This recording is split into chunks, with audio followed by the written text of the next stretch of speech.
সবাইকে আসসালামু আলাইকুম। যে যেখান থেকে দেখছেন সবাই আমার জন্য দোয়া করবেন।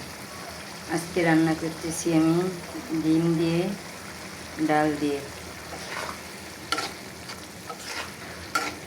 ডিম দিয়ে অ্যাঙ্কার ডাল দিয়ে ভুনা। আমার বাচ্চাদের জন্য, বাচ্চারা অনেক পছন্দ করে।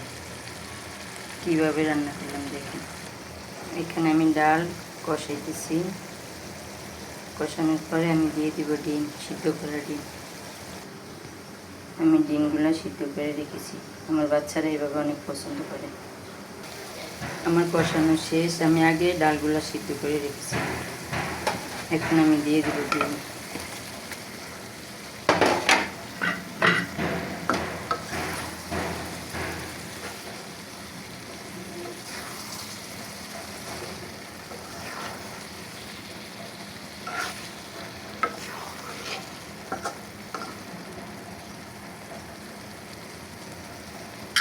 আমার মতো করে দেখতে পারেন, অবশ্যই ভালো লাগবে। কষানো শেষ, এখন দিয়ে দিব আমি ঝোল।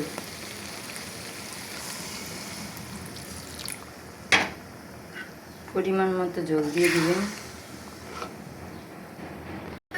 এভাবে ঢেকে রাখবো 5 মিনিট।